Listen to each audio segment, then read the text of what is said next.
Seigneur notre Dieu, nous voulons te bénir, nous voulons te rendre grâce, Seigneur. Merci parce que tu as gardé chacun d'entre nous tout au long de cette semaine. Tu nous as préservés, tu nous as protégés. Tu as permis que nous puissions manger à notre faim, que nous puissions boire aussi à notre soif. Nous voulons te dire merci parce que nous savons que sans toi, cela ne serait pas possible, Papa.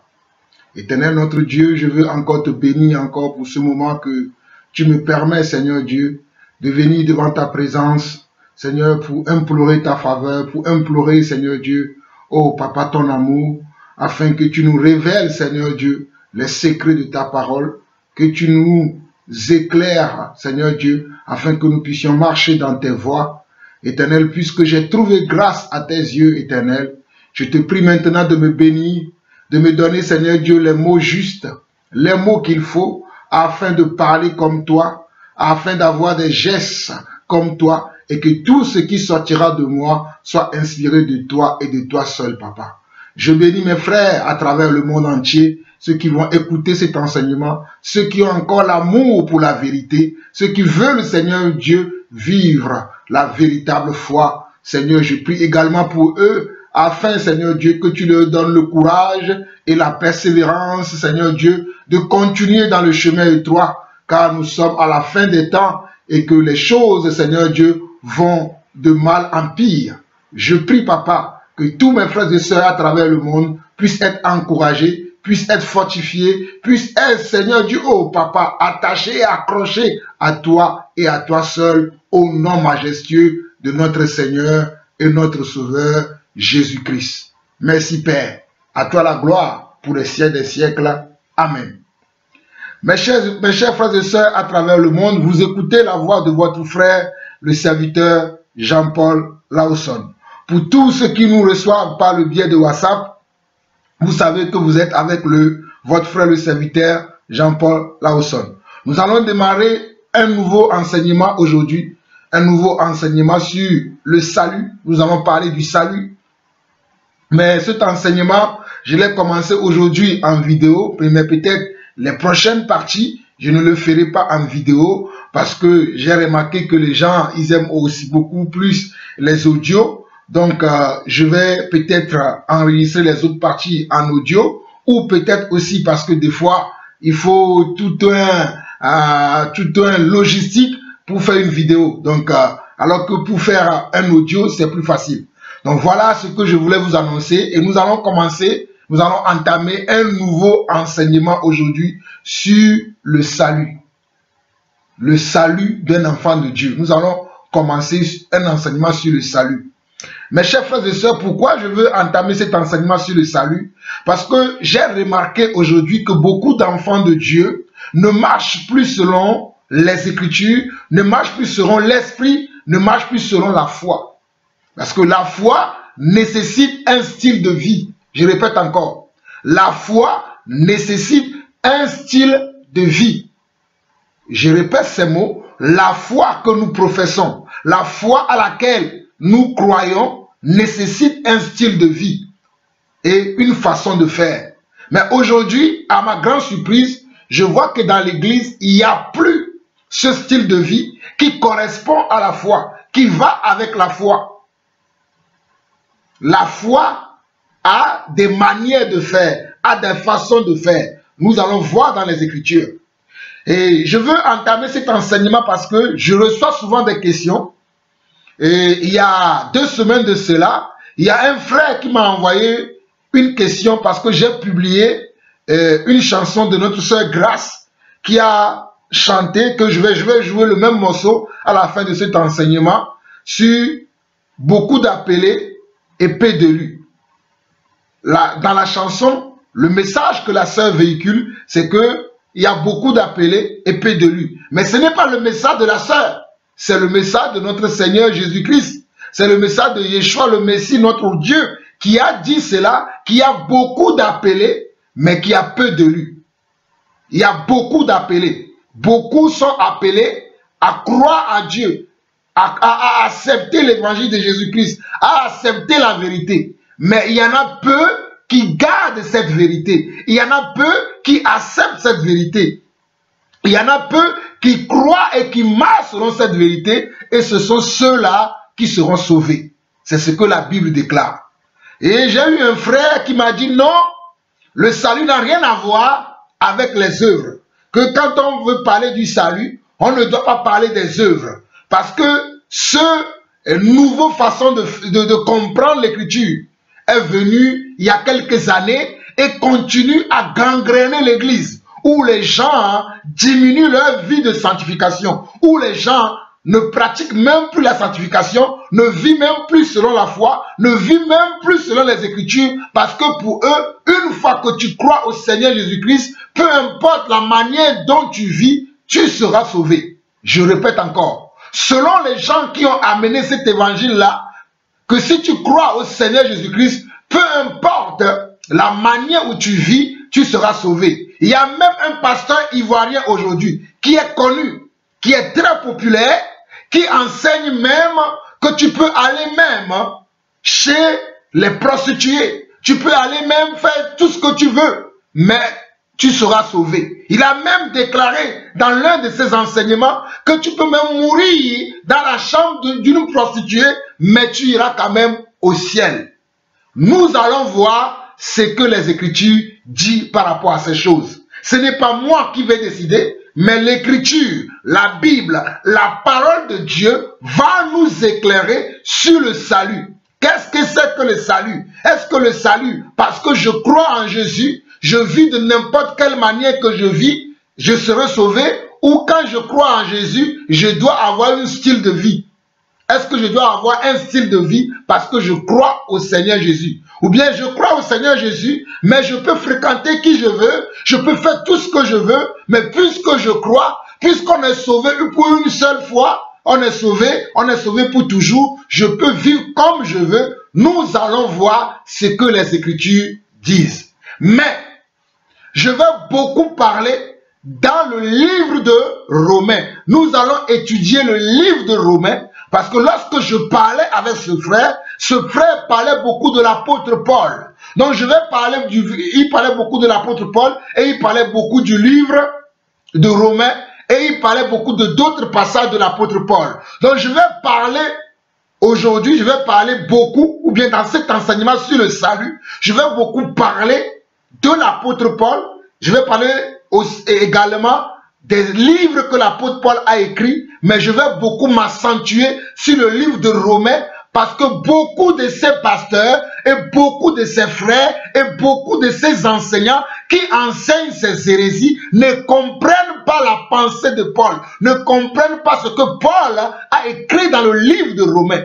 Ils ne le comprennent pas. Alors comme ils ne le comprennent pas, ils prennent leur pensée pour la pensée de Dieu. Alléluia. Nous ne pouvons pas prendre nos pensées pour la pensée de Dieu. La pensée de Dieu est juste. La pensée de Dieu est vraie. La pensée de Dieu est fidèle. La pensée de Dieu est claire. La pensée de Dieu, c'est l'esprit. Ce n'est pas la chair. La pensée de Dieu, c'est l'esprit.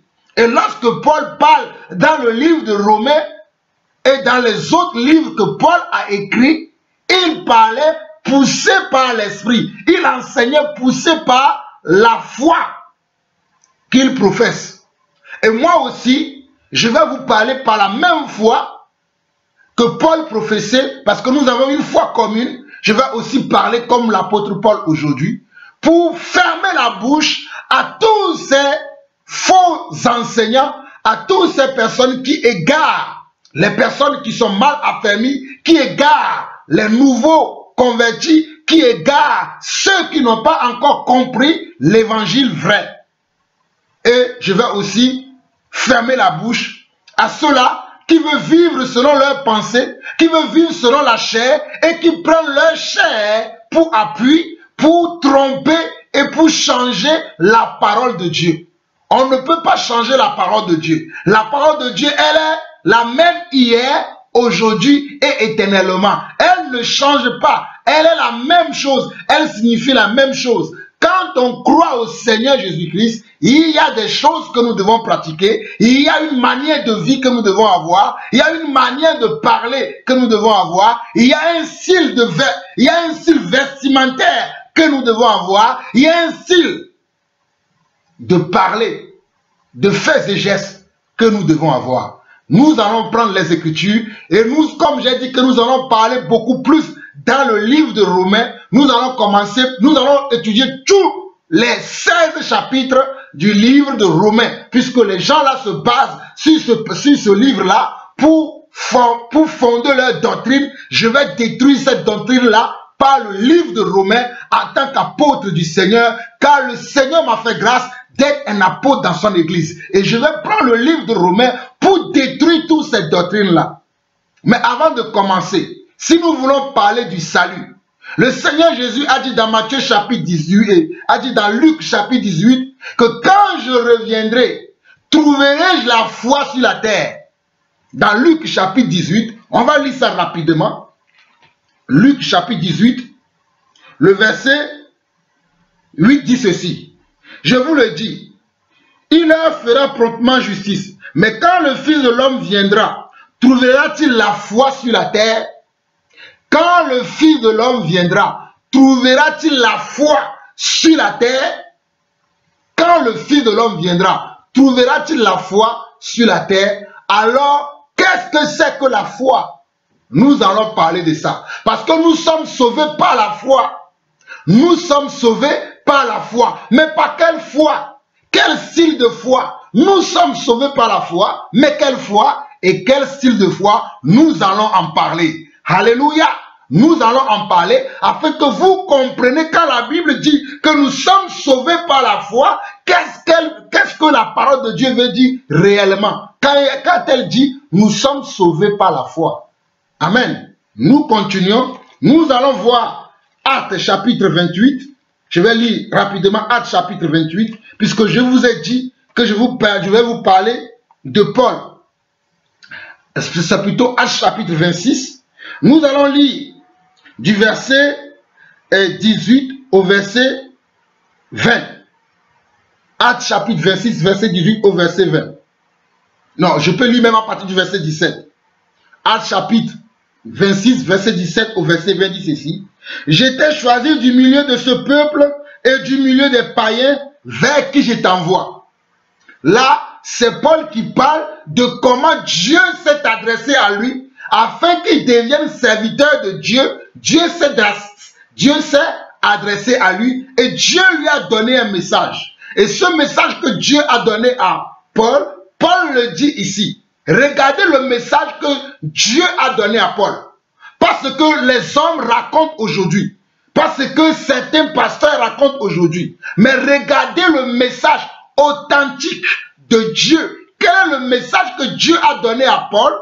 Et il a envoyé en tant qu'apôtre, en tant qu'émissaire, en tant que témoin de l'évangile, témoin de la bonne nouvelle. Regardez ce que Dieu a dit à Paul.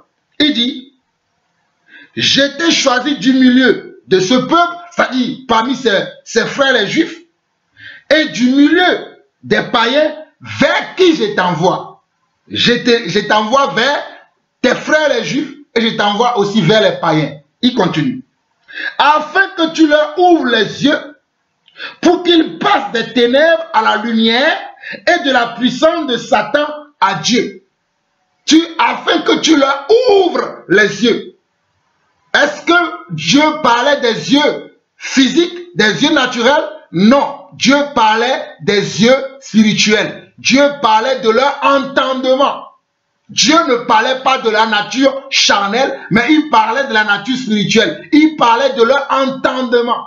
Alléluia. Je continue. Afin que tu leur ouvres les yeux pour qu'ils passent des ténèbres à la lumière et de la puissance de Satan à Dieu, pour qu'ils reçoivent par la foi en moi le pardon des péchés et l'héritage avec les sanctifiés.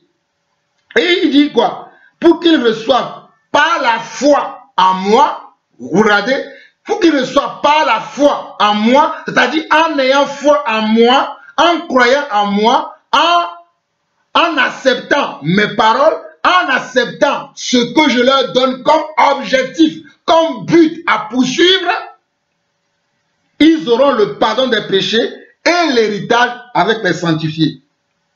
Verset 19 au verset 20, Paul donne un détail beaucoup plus important, qui manque à beaucoup de ces soi-disant pasteurs populaires d'aujourd'hui, de nos jours, et qui manque à certains frères et à certaines sœurs qui croient à ce genre de choses et qui ne veulent plus obéir à l'évangile de la foi véritable qui vient de Dieu.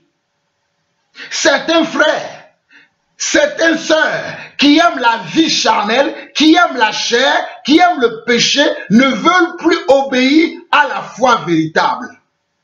Mais nous allons démontrer encore aujourd'hui que la foi véritable est toujours d'actualité. La foi véritable, celle qui vient vraiment de Dieu, elle est toujours d'actualité et les véritables enfants de Dieu se reconnaissent dans cette foi et ils marchent ou elles marchent dans cette foi. Et au verset 19, au verset 20, regardez ce que Paul dit. En conséquence, roi Agrippa, je n'ai point résisté à la vision céleste. À la vision céleste veut dire à la vision qui vient d'en haut, à la vision qui vient du ciel, à la vision qui vient de Dieu, non pas la vision qui vient des hommes, non pas la vision terrestre. Il y a beaucoup de visions aujourd'hui, ce sont des visions terrestres, mais Paul parle de la vision céleste. Et nous parlons également de la vision céleste. Nous enseignons les choses qui sont du ciel et non les choses qui sont de la terre. Il continue. En conséquence, roi Agrippa, je n'ai pas résisté à la vision céleste, à ceux de Damas d'abord, puis à Jérusalem, dans toute la Judée, et chez les païens, j'ai prêché la repentance. Alléluia. J'ai prêché la repentance et la conversion à Dieu. Regardez ce que Paul dit. Paul dit à Jérusalem. Regardez le verset 20. Il dit à ceux de Damas d'abord. Parce qu'il allait à Damas, lorsque Paul a rencontré le Seigneur Yeshua, le Messie, le Seigneur Jésus-Christ, si vous lisez Actes chapitre 8, il avait reçu des lettres de ses collègues les sacrificateurs, et il allait où? Il allait à Damas dans le but de persécuter l'église, dans le but de tuer les vraies personnes qui ont commencé à croire à la vérité qui vient de Jésus-Christ.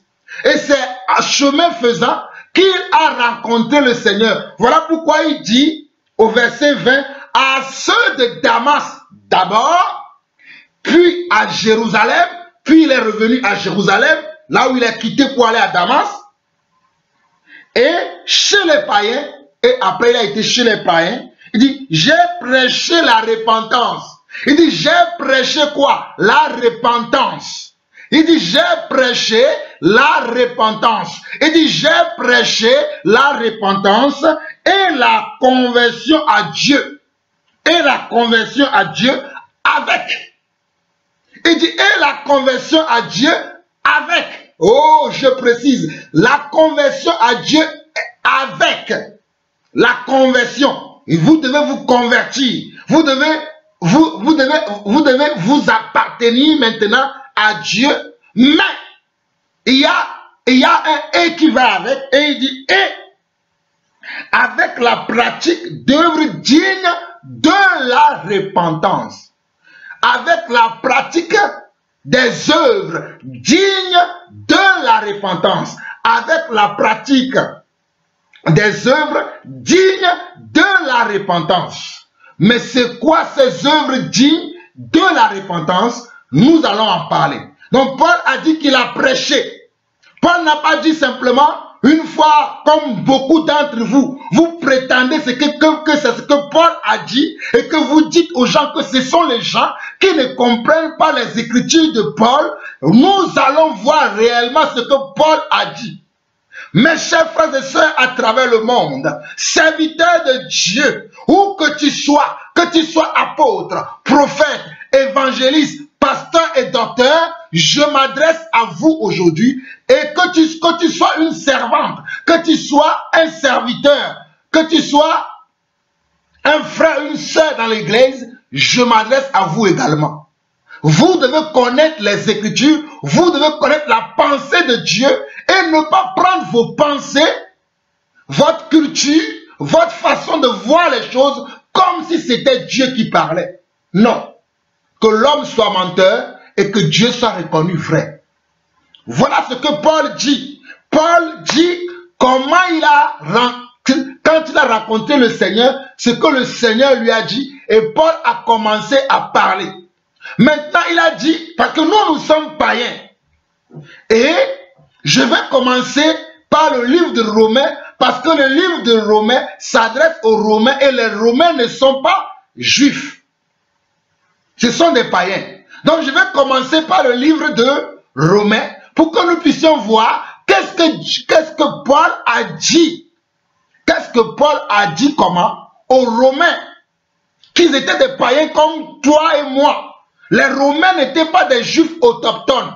Ils n'étaient pas de la descendance selon la chair d'Abraham. Ils sont des païens comme toi et moi. Mais quel est le message que Paul leur a livré? Quel est l'évangile que Paul a amené chez les Romains? Nous allons voir ça. Comme ça, vous allez comprendre si ce que Paul a dit et que les hommes tordent le sens aujourd'hui pour vous amener à obéir à leur faux évangile, à obéir à la chair et ne plus obéir à l'esprit, vous allez choisir votre camp. Si vous voulez suivre l'évangile véritable ou si vous voulez suivre l'évangile qui n'est pas véritable, qui n'est que le mensonge. Vous allez décider. Mais nous commençons maintenant avec Romains chapitre 1. Nous allons voir deux chapitres aujourd'hui, Romains chapitre 1, chapitre 2. Mais je commence par Romains chapitre 1. Mes chers frères et sœurs, faites attention et écoutez. Soyez à l'écoute de l'évangile. La foi vient de ce qu'on entend et ce qu'on entend vient de l'évangile. Amen. Nous allons commencer. Paul dit, Paul, serviteur de Jésus-Christ, appelé à être apôtre, mis à part pour annoncer l'évangile de Dieu. Voilà pourquoi j'ai commencé par Actes chapitre 26, afin que vous compreniez comment Paul a reçu l'appel. Et quel était l'objectif de son appel. L'objectif de son appel, Paul l'a dit dans le verset 19 et verset 20. L'objectif de l'appel qu'il a reçu, il a dit. Mais regardez ce que Paul dit ici dans Romains chapitre 1. Il dit, Paul, apôtre de Jésus-Christ, appelé, Paul, serviteur de Jésus-Christ, appelé à être apôtre, mis à part pour annoncer l'évangile de Dieu, évangile qui avait été promis auparavant de la part de Dieu par ses prophètes dans les Saintes Écritures. Regardez, évangile qui avait été promis auparavant. Avant que Paul ne commence, il a dit que cet évangile-là avait été promis auparavant avant lui. Par les prophètes de Dieu dans les Saintes Écritures. Ok, nous continuons. Il concerne son fils, né de la postérité de David selon la chair, déclaré fils de Dieu avec puissance selon l'esprit de sainteté par sa résurrection d'entre les morts, Jésus-Christ notre Seigneur. Par lui, nous avons reçu la grâce et l'apostolat pour amener à son nom, à l'obéissance de la foi, tous les païens. Regardez le verset 5, ce que Paul nous dit. Il dit, par lui, nous avons reçu la grâce. Par qui? Par lui, Yeshua le Messie. Par lui, la bonne nouvelle, l'évangile. Par lui, le Seigneur Dieu. Nous avons reçu la grâce et l'apostolat pour amener. Nous avons reçu la grâce et l'apostolat pour amener en son nom. Dans le nom de qui? Dans le nom de la vérité. Dans le nom de Yeshua le Messie. Dans le nom de la parole de vérité. À l'obéissance de la foi. Tous les païens. À l'obéissance de la foi. Regardez, à l'obéissance de la foi. Donc la foi, on doit obéir à la foi. La foi, ce n'est pas simplement un mot. Ce n'est pas simplement une phrase. Mais ça nécessite que j'obéis. Donc, pour obéir à quelque chose, ben, ça veut dire qu'il y a des lois. Alléluia. Pour obéir à quelque chose, ça veut dire qu'il y a des lois. Peut-être vous allez me dire que vous ne comprenez pas la version Louis II. Je vais lire la version, la traduction juive complète des mêmes paroles que je viens de lire dans Romains chapitre 1. Je vais aller plus vite parce que nous n'avons pas le temps, mais je veux que vous compreniez. de la part de Shaoul, esclave du Messie Yeshua, Shaoul c'est Paul, de la part de Shaoul, esclave du Messie Yeshua, appelé pour être émissaire et mis à part pour la bonne nouvelle de Dieu. Dieu avait promis cette bonne nouvelle d'avance par ses prophètes dans le Tanakh. Le Tanakh c'est la loi. Dans le Tanakh c'est dans les lois. Elle concerne son fils, descendant de David selon la chair.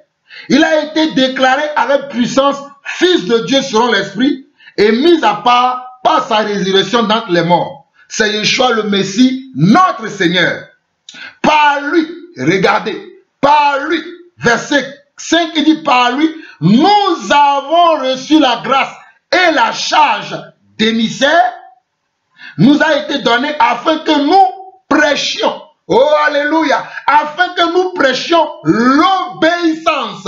Afin que nous prêchions l'obéissance. Soulignez ces mots dans vos Bibles. Afin que nous prêchions l'obéissance. Vous qui ne voulez pas obéir à la foi et qui prétendez que la foi n'a pas besoin d'obéissance, la foi veut dire que tu dois obéir. Il dit, nous prêchons l'obéissance fondée sur la foi à tous les païens dont vous faites partie, vous qui avez aussi été appelés par Yeshua le Messie.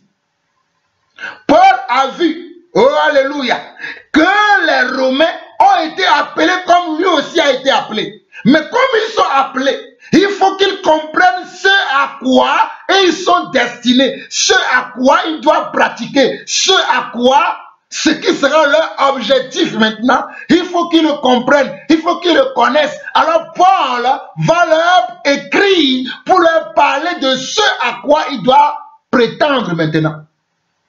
Qui ne se trompent pas par X ou Y, qui ne se trompent pas par leur propre raisonnement, mais qui comprennent qu'est-ce qu'ils doivent pratiquer. Voilà pourquoi Paul dit à tout, au verset 7 de Romains chapitre 1, il dit à tous ceux qui se trouvent à Rome, aimés de Dieu, appelés et mis à part pour lui. Appelés et mis à part veut dire, vous avez entendu l'évangile de la foi et vous y avez cru. C'est vous qui êtes mis à part parce que vous avez entendu et vous y avez cru. Donc vous êtes mis à part. Mais ce n'est pas fini. Il continue. À vous tous, grâce et shalom. Grâce et shalom veut dire grâce et paix de la part de Dieu le Père et du Seigneur Yeshua le Messie. Voici ce que Paul dit. Donc je vais laisser encore ça. Je reviens à lui second. Ok. Je vais lire le verset 5. À partir de lui second, je vais continuer du verset 5. Il dit, par lui nous avons reçu la grâce et l'apostolat pour amener à son nom l'obéissance de la foi tous les païens, je l'ai expliqué tout à l'heure, parmi lesquels vous êtes, vous aussi, vous qui avez été appelés par Jésus-Christ, vous avez été appelés par Jésus-Christ. Comprenez, j'ai commencé par vous dire qu'il y a beaucoup d'appelés et peu de lui. Et il y a un frère qui a dit non, il n'est pas d'accord avec ça. Mais ce message, c'est Jésus lui-même qui a prêché. C'est le frère que je dois écouter ou c'est Jésus que je dois écouter. Ok, nous allons voir ce que les Écritures disent par rapport aux appelés et aux élus de Dieu. Alléluia. Nous continuons. Verset 7. À tous ceux qui à Rome sont bien-aimés de Dieu, appelés saints. Ils sont bien-aimés de Dieu. Ils sont appelés des saints par vocation. Regardez bien, Paul précise, appelés saints par vocation. Vocation veut dire par l'appel qui leur a été fait, ils ont été mis à part. Donc c'est ça leur vocation. Leur vocation veut dire qu'ils doivent devenir des saints. Mais pour arriver à devenir des saints, ils doivent obéir maintenant à la foi. Ils doivent obéir maintenant à la foi. Mais par l'appel, Dieu les appelle à rentrer dans la famille des saints. C'est comme quelqu'un qui rentre dans l'armée, on va l'appeler comment? Une armée. Quelqu'un, je prends l'exemple du monde, quelqu'un qui rentre dans l'armée, avant qu'il ne réussisse l'examen final, pour qu'il devienne, je ne sais pas, commandant, adjudant, capitaine, colonel, général, dès qu'il rentre dans l'armée, on va l'appeler comment? Un soldat. Il est soldat. Comme comme tout le monde. Mais pour qu'il devienne un colonel militaire, ou pour qu'il puisse avoir une fonction dans cette armée, il va falloir qu'il réussisse les examens. S'il rate un seul examen, malgré qu'il a été appelé soldat au départ, il va faire quoi? Il va quitter le camp et il ne sera plus appelé soldat. Son temps est fini parce qu'il n'a pas pu réussir l'examen. Je ne sais pas si vous me comprenez. Quand dans l'armée du monde, quelqu'un rentre en tant que soldat, on va l'appeler soldat. C'est un soldat, ou c'est un militaire, ou c'est un gendarme, ou c'est un policier, comme vous voulez. Mais à la fin, il y a un examen à faire, il y a un parcours. Je ne sais pas combien d'années les militaires, les gendarmes, les policiers étudient, mais toujours est-il qu'il y a un examen de fin de parcours lorsque tu rentres dans l'armée. Et à la fin de cet examen, si tu as réussi, tu obtiens ton diplôme. En ce moment-là, on pourra t'appeler policier, on pourra t'appeler gendarme, on pourra t'appeler militaire. Mais si tu n'as pas réussi l'examen, malgré que tu es rentré dans l'armée et que tu as fait plein de parcours, tu ressors bredouille, tu n'as rien et tu n'as même plus ce nom que tu as eu en rentrant dans l'armée. On t'a appelé policier, on t'a appelé gendarme, on t'a appelé militaire ou on t'a appelé douanier, peu importe. Tu perds ce titre-là. C'est la même chose dans le royaume de Dieu, mes chers frères et sœurs. C'est la même chose. Que personne ne vous trompe. Mais nous allons continuer. Vous allez comprendre les Écritures. Ok. Voilà pourquoi il dit au verset 7, il dit, à ceux qui sont à Rome, sont bien-aimés de Dieu. Appelés saints. Appelés saints parce que c'est notre vocation. Mais qu'est-ce qui va faire que cette vocation va devenir réelle, va devenir palpable, va devenir touchable, va devenir visible dans notre vie? C'est notre obéissance à la foi. C'est notre obéissance à la foi. Nous continuons. Par vocation, que la grâce et la paix vous soient données de la part de Dieu notre Père et du Seigneur Jésus-Christ. Je rends d'abord grâce à mon Dieu par Jésus-Christ au sujet de vous tous, de ce que votre foi est renommée dans le monde entier. De ce que votre foi, regardez, il parle de leur foi, de ce que leur foi est renommée dans le monde entier.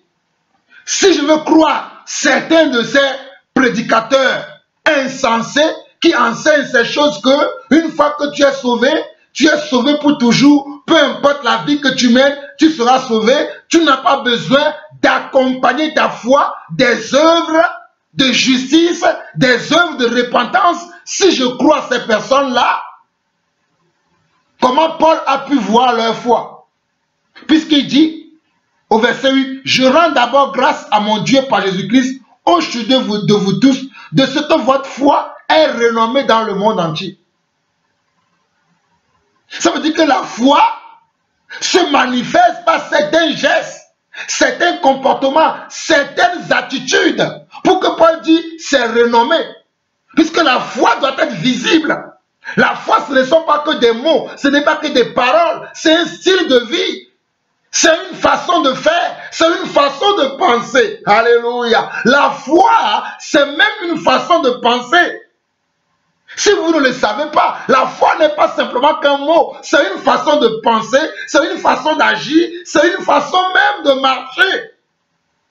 Voilà pourquoi Paul peut dire, votre foi est renommée. Mais continuons, vous allez comprendre. Verset 9. Dieu que je sers à mon esprit, dans l'évangile de son Fils, m'est témoin que je fais sans cesse mention de vous, demandant continuellement dans mes prières d'avoir enfin, par sa volonté, le bonheur d'aller vers vous. Paul dit que lorsqu'il prie, il prie pour ses frères les Romains. Comme tout à l'heure, avant de commencer cet enseignement, j'ai prié pour tous mes frères, les enfants de Dieu.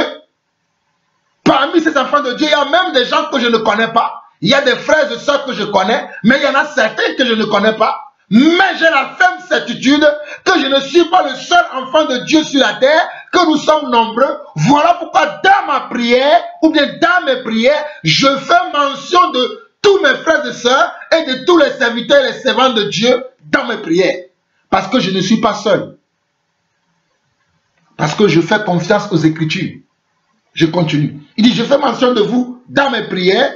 Et il continue. Verset 11. Car je désire vous voir pour vous communiquer quelques dons spirituels afin que vous soyez affermis. Regardez. Paul veut voir des gens qui ont la foi. Pourquoi? Si une fois qu'ils ont la foi, c'est bon, qu'ils n'ont plus besoin de pratiquer certaines choses, pourquoi Paul m'a dit que je désire vous voir pour vous communiquer quelques dons? Pourquoi Paul m'a dit ça? Si une fois qu'on est sauvé, on est sauvé pour toujours, pourquoi Dieu va envoyer Dieu va faire des dons aux hommes? Selon encore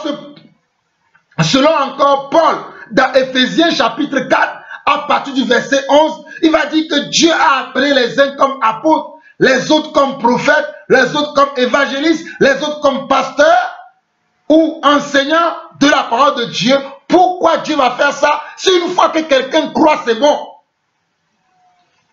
Si une fois que quelqu'un a dit je crois au Seigneur Jésus, comme beaucoup de ces prédicateurs maladroits vous le dites là, si c'est ça, pourquoi Dieu va encore appeler les uns comme apôtres, prophètes, évangélistes, pasteurs et enseignants de la parole de Dieu? Pourquoi? Et Dieu le dit, il le dit, pour le perfectionnement des saints. Dans Éphésiens chapitre 4, il dit, pour le perfectionnement des saints, en vue de l'œuvre de Christ, afin que nous puissions avoir une foi commune.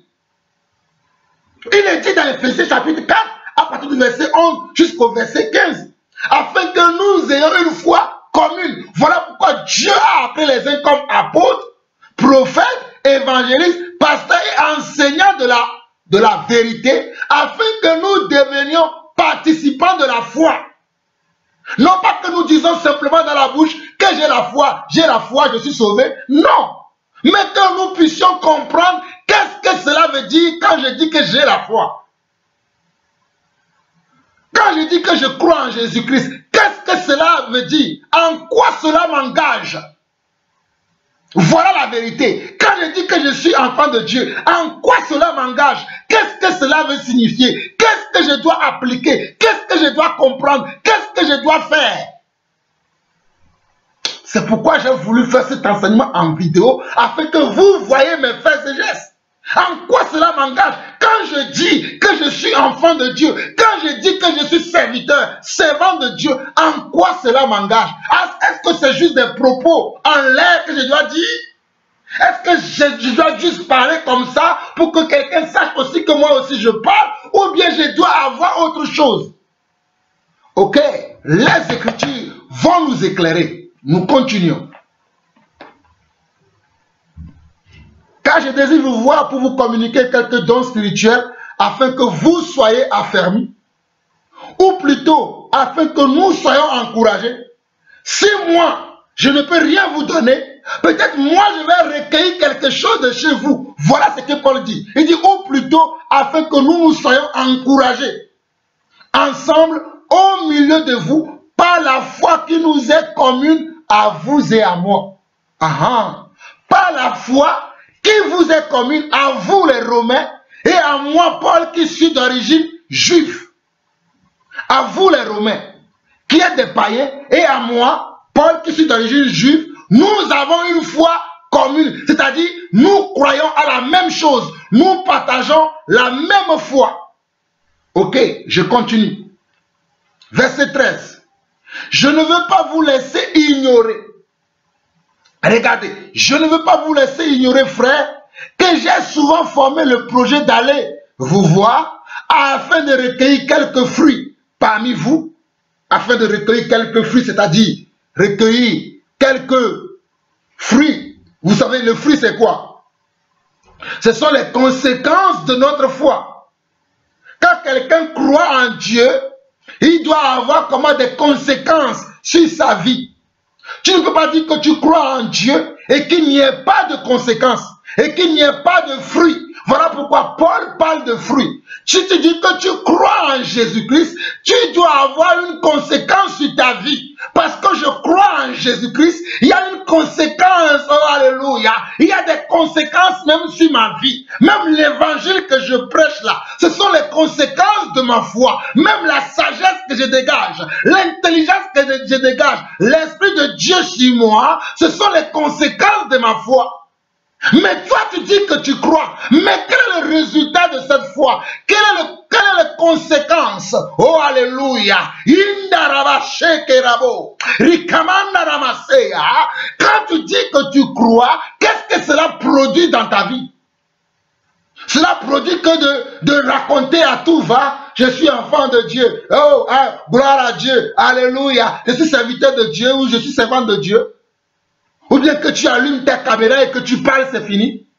Quelle est la véritable conséquence sur ta vie? Hey, mon frère, ma soeur, que personne ne te trompe.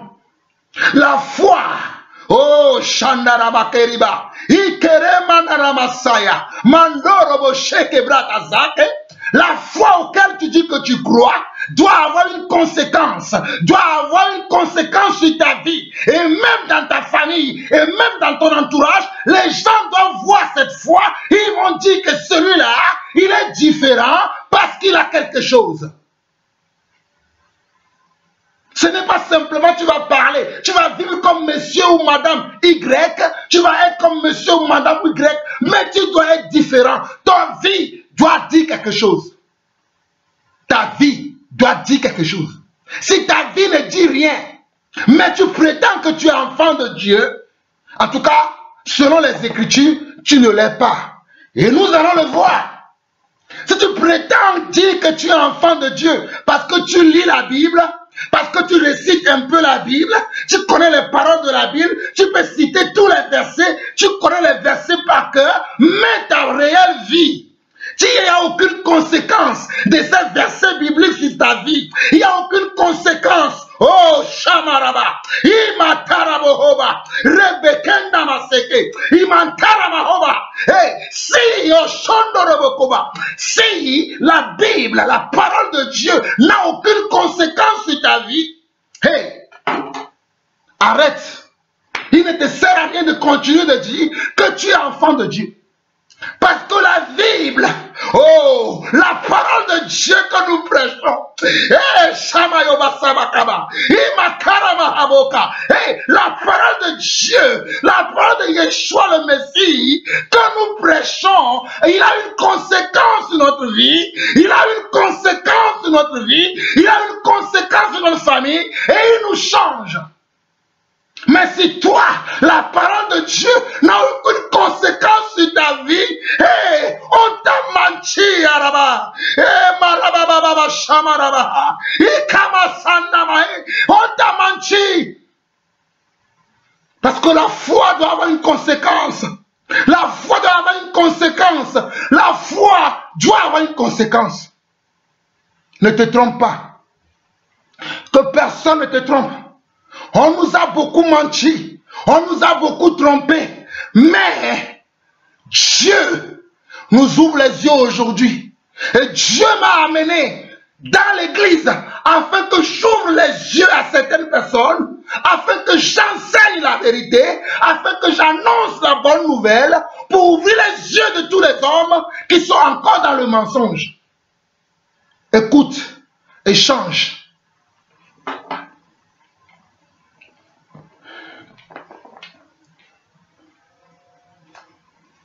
Verset 13 de Romains chapitre 1 dit: je ne veux pas vous laisser ignorants, frères, que j'ai souvent formé le projet d'aller vous voir, afin de recueillir quelques fruits parmi vous, comme parmi les autres nations, mais j'en ai été empêché jusqu'ici.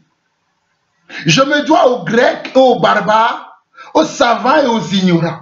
Regardez ce que Paul dit. Il dit: je me dois aux Grecs, aux savants et aux ignorants. Ainsi, j'ai un vif désir de vous annoncer aussi l'évangile à vous qui êtes à Rome. Regardez ce que Paul dit. Si les Romains, une fois qu'ils sont sauvés pour toujours. Ils n'ont plus besoin d'écouter la vérité. Ils n'ont plus besoin de comprendre ce à quoi ils doivent attendre. Oh, alléluia. Ce à quoi ils doivent prétendre et s'attendre. Pourquoi Paul va dire au verset 15, ainsi j'ai un vif désir de vous annoncer aussi l'évangile à vous qui êtes à Rome. Puisqu'ils sont déjà sauvés, puisqu'ils croient déjà, puisqu'ils sont déjà assis à la droite de Dieu dans les cieux, pourquoi Paul va écrire ça? Hey,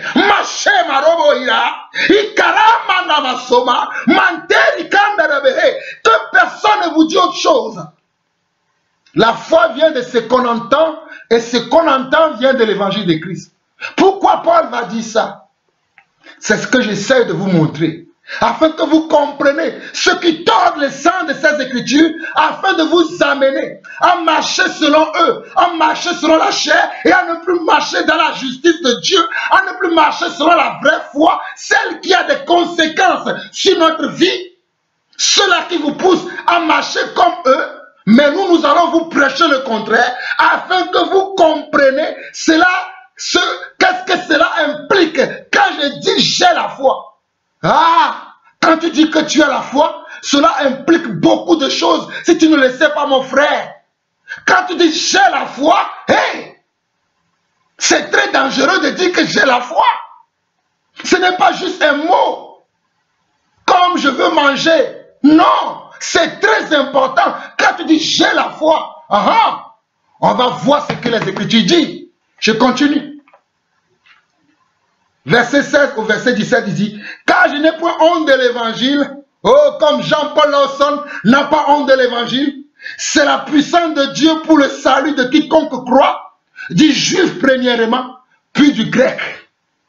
Parce qu'en lui est révélée la justice de Dieu. Dans l'évangile est révélée comment? La justice de Dieu.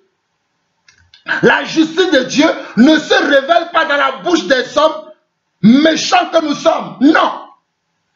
Mais elle se révèle par l'évangile, alléluia. Elle se révèle par la bonne nouvelle, oh Shamakariba. Hey, il dit verset 17, parce qu'en lui est révélée la justice de Dieu par la foi et pour la foi. La justice de Dieu par la foi et pour la foi. Vous comprenez ça? La justice de Dieu par la foi et pour la foi. Selon qu'il est écrit, le juste vivra par la foi. Je prends Romains chapitre 1 dans la Bible juive, tradition, comment la Bible, tradition juive complète, et je vais vous lire Romains chapitre 1, le verset 17. En effet, la bonne nouvelle nous révèle comment Dieu justifie les hommes devant sa face. Regardez, en effet, la bonne nouvelle nous révèle comment Dieu justifie. La bonne nouvelle nous révèle comment est-ce que Dieu justifie, oh alléluia, les hommes devant sa face. C'est pas la confiance en lui seul, du commencement à la fin, selon qu'il est écrit dans le Tanakh, c'est-à-dire dans la loi, mais celui qui est juste vivra par la foi. Mais celui qui est juste vivra par la foi. Mais qu'est-ce que cela veut dire? Celui qui est juste vivra par la foi. Qu'est-ce que cela veut dire? Il continue. Nous allons voir ça. Qu'est-ce que cela veut dire? Le juste vivra par la foi. Nous allons le voir. Ne prétendez pas que Paul a dit, j'ai la foi, je peux aller forniquer, je peux aller tricher, je peux aller voler, je peux aller faire tout ce que je veux parce que je suis sauvé pour toujours. Hey, ne prétendez pas à ça. On vous a menti. Ce n'est pas ce que Paul dit. Ce n'est pas l'intention de Paul. Ce n'est pas ce que Paul voudrait dire dans le livre de Romains, ni dans le livre de Corinthiens, ni dans le livre d'Éphésiens, ni dans le livre de Galates, ni dans le livre, oh alléluia, de 1 Thessaloniciens, 2 Thessaloniciens, 1 Timothée, 2 Timothée. Dans toutes les écritures de Paul, ce n'est pas ce que Paul veut dire. Que personne ne vous trompe. Je sais qu'il y a des pasteurs populaires qui enseignent certaines choses comme ça. Mais ils vous trompent, ils vous mentent. La vérité, nous allons le découvrir. Allons-y maintenant à partir du verset 18. Je reprends la Bible, la tradition, Louis II. verset 18, il dit, Romains chapitre 1, la colère de Dieu se révèle du ciel contre toute impiété et toute injustice des hommes qui retiennent injustement la vérité captive. Ils retiennent injustement la vérité captive. Qui sont les gens qui font ça? Ce sont nous les hommes. Nous retenons la vérité captive. Pourquoi nous faisons ça? Nous allons le voir. Car, regardez, pourquoi nous retenons captive la vérité? Nous retenons captive. Nous ne disons pas la vérité parce que nous avons quelque chose dans le cœur. Et voici ce que Paul dit. Paul dit, ils ne révèlent pas la vérité parce qu'ils ont quelque chose en eux qui n'est pas la volonté de Dieu, qui n'est pas le cœur de Dieu, qui n'est pas la vraie foi. Regardez, Romains chapitre 1, verset 18. La colère de Dieu se révèle du ciel contre toute impiété et toute injustice des hommes qui retiennent injustement la vérité captive. Regardez, il nous donne le pourquoi. Ces hommes-là ont retenu injustement. C'est injuste, ce n'est pas vrai, c'est un mensonge, c'est un égarement de ces hommes-là. C'est un mensonge, c'est une injustice. Ce n'est pas la vérité. Mais pourquoi ces hommes-là sont à ce stade-là? Pourquoi ce que leur foi montre est une injustice? Pourquoi? Verset 19, jusqu'à la fin, Paul le déclare. Paul l'explique. Je vais vous le dire, moi aussi. Car ce qu'on peut connaître de Dieu se manifeste pour eux. Dieu le leur ayant fait connaître, en effet, les perfections invisibles de Dieu, sa puissance éternelle et sa divinité se voient comme à l'œil nu depuis la création du monde quand on les considère dans ses œuvres, dans ses ouvrages. Il dit en effet, les perfections invisibles de Dieu, sa puissance éternelle et sa divinité se voient comme à l'œil nu. La divinité de Dieu se voit comme à l'œil nu depuis la création du monde quand on les considère dans ses ouvrages. Ils sont donc inexcusables. Ils sont donc inexcusables. Qui sont les personnes qui sont inexcusables? C'est ceux qui ont connu la vérité, mais qui l'ont retenue captive, qui ont pris leur pensée comme la pensée de Dieu, qui ont pris leurs sentiments et leurs émotions comme la pensée de Dieu. Dieu ne change pas. Il est le même hier, aujourd'hui et éternellement. S'il a puni hier, il punit aujourd'hui et il punira demain. S'il a rejeté hier, il rejette aujourd'hui, il rejettera demain. S'il a aimé hier, il aime aujourd'hui, il aimera aussi demain. Oh, Shamaikama, Imashemarobo, Robo Setereka. Voilà le Dieu que nous prêchons. Ok. Verset 21. Car ayant connu Dieu, ils ne l'ont point glorifié comme Dieu. Ils ne lui ont point rendu grâce, mais ils se sont égarés dans leurs pensées. Regardez, ils se sont égarés dans leurs pensées et leur cœur sans intelligence a été plongé dans les ténèbres. Et leur cœur sans intelligence a été plongé comment? Dans les ténèbres. Se vantant d'être sages, ils sont devenus fous.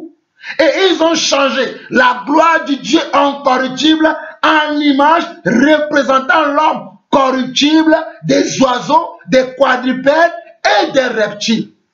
Voilà ce que nous les hommes, nous avons fait. Dieu s'est révélé à nous, il nous a sauvés par grâce, il nous a appelés par vocation à rentrer dans la famille des sanctifiés, mais nous l'avons rejeté et nous avons fait ceci. Verset 21 au verset 23. Car ayant connu Dieu, ils ne l'ont point glorifié comme Dieu et ne lui ont point rendu grâce. Mais ils se sont égarés dans leurs pensées et leur cœur sans intelligence a été plongé dans les ténèbres. Se vantant d'être sages, ils sont devenus fous. Et ils ont changé la gloire du Dieu incorruptible en image représentant l'homme corruptible, des oiseaux, des quadrupèdes et des reptiles. C'est pourquoi, regardez, c'est pourquoi, verset 24, Paul dit, c'est pourquoi Dieu les a livrés à l'impureté. C'est Dieu même qui les a livrés, puisqu'ils ont connu Dieu.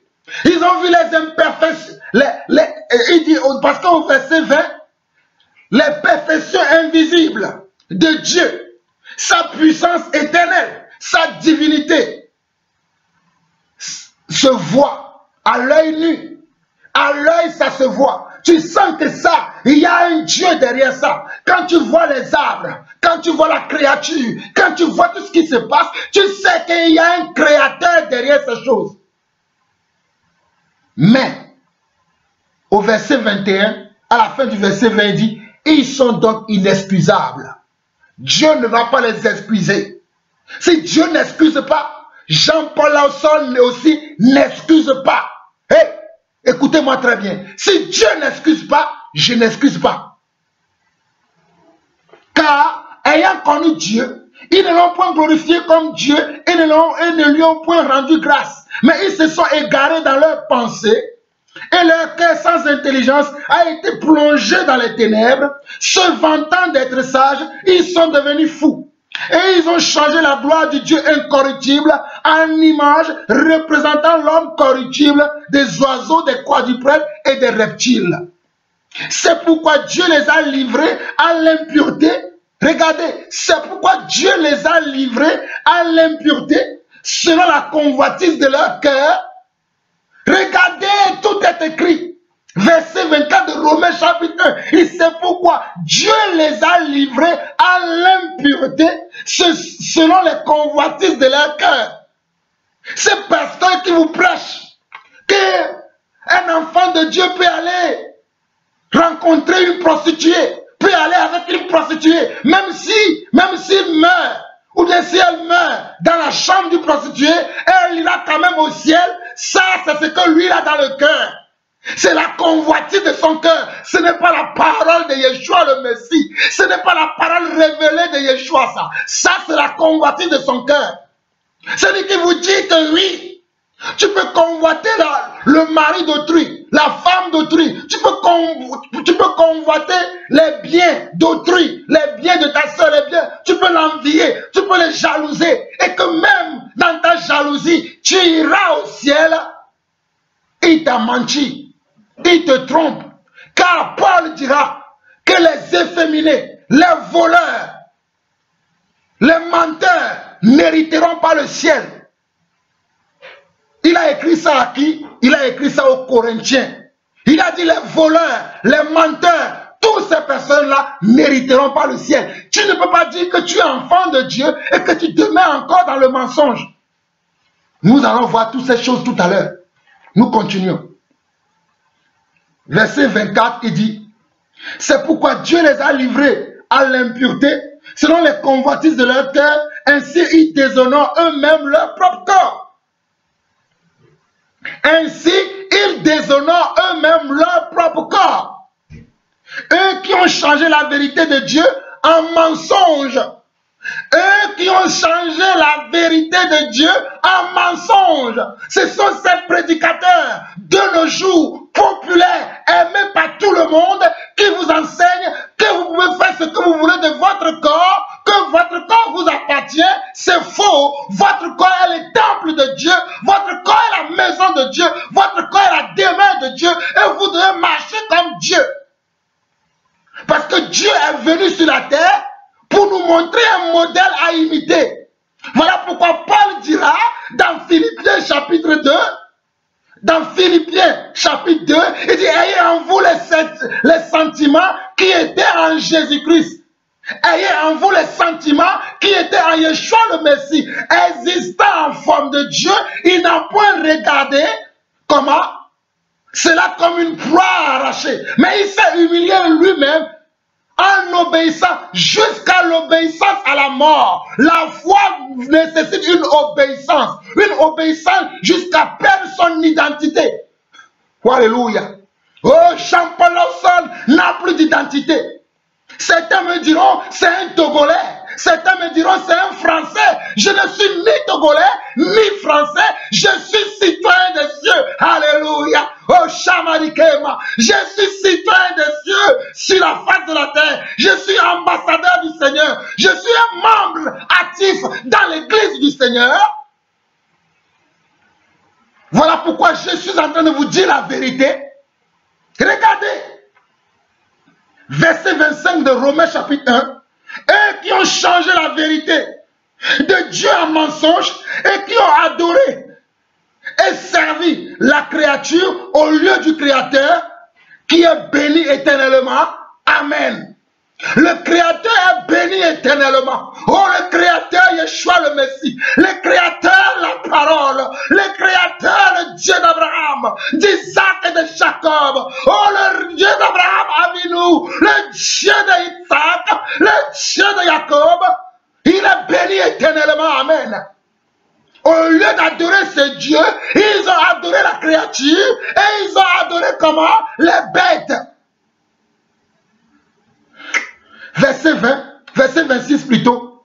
C'est pourquoi Dieu les a livrés à des passions infâmes, car leurs femmes ont changé l'usage naturel en celui qui est contre nature, et de même les hommes, abandonnant l'usage naturel de la femme, se sont enflammés dans les désirs les uns pour les autres, commettant homme avec homme des choses infâmes et recevant en eux-mêmes le salaire qui méritait leur égarement.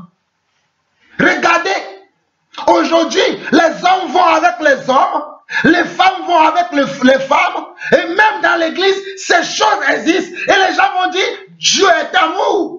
Oh, vous êtes sauvés pour toujours. Une fois que vous êtes sauvés, peu importe ce que vous faites, Jésus est mort pour vos péchés, vous êtes sauvés. Hey, hey, hey. Pi-pan, pi-pan, pi-pan. Comme dirait ma fille, il y a un danger. Il y a comment? Un danger. Nous sommes sauvés pour toujours, c'est vrai, mais nous sommes sauvés pour demeurer dans la vérité, pour pratiquer des œuvres dignes de la vérité, des œuvres dignes de la repentance, comme Éphésiens chapitre 2, le verset 10, car Dieu a préparé d'avance les œuvres justes pour nous en tant qu'enfants de Dieu, afin que nous les pratiquions.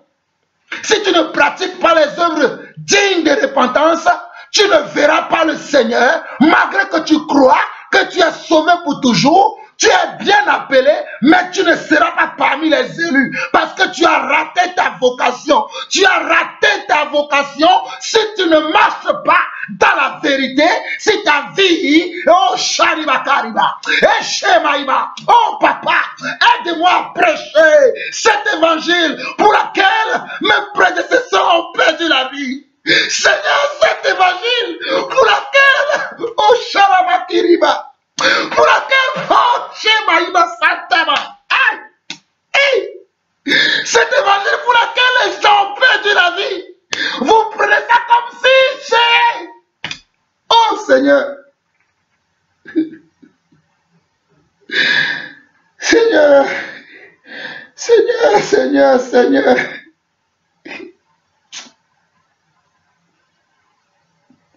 Seigneur, s'il te plaît, Seigneur, Seigneur, oh Seigneur, s'il te plaît. Seigneur, oh Sharaba Kariba, Mantra Seriba, oh Seigneur, Seigneur, oh Seigneur, Alléluia, oh Seigneur.